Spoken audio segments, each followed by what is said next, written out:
Nous sommes en Géorgie.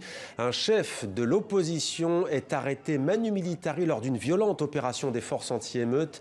Il s'appelle Nika Melia. Il a été sorti du siège de son parti politique pour être placé en détention provisoire. En fin d'après-midi, ses partisans se sont rassemblés devant le siège du gouvernement à Tbilissi. Ils réclament des élections anticipées. Avec nous pour y voir plus clair, notre éditorialiste Slimane Zeguidour. Bonsoir Slimane. Bonsoir Mohamed. La Géorgie, pays du Caucase, qui a d'ailleurs des liens avec la francophonie. Est-ce qu'on peut à nouveau assister à un conflit comme on l'avait vu il y a quelques années, en 2008, avec cette sorte d'affrontement Est-Ouest, Russie-États-Unis ?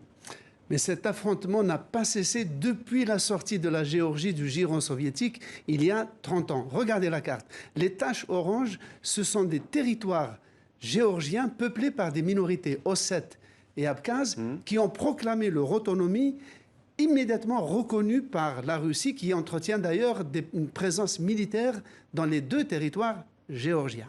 Donc depuis 30 ans, la Géorgie, petit pays agricole, est tiraillée par des vents contraires. D'abord, l'Europe occidentale et les États-Unis qui essayent de l'arrimer, en s'appuyant sur les libéraux locaux, de l'arrimer à l'Occident et l'intégrer à l'OTAN, et les Russes qui l'entravent par une présence de ces territoires autonomes. Donc si la Géorgie rentre aujourd'hui à l'OTAN, ce serait un pays mutilé.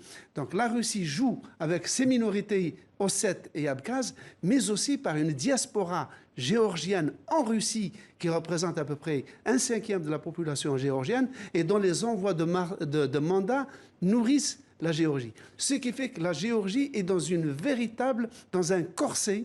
Elle ne peut ni aller vers l'Occident, sans le payer très dur par son territoire, ni rester dans le giron soviétique parce qu'il n'y a aucune perspective économique. Et Mohamed, on pourrait reprendre pour la Géorgie la boutade mexicaine qui disait « Ah, le Mexique, trop loin de Dieu, trop près des États-Unis ». On pourrait dire de la Géorgie qu'elle est loin de Dieu et trop proche de la Russie.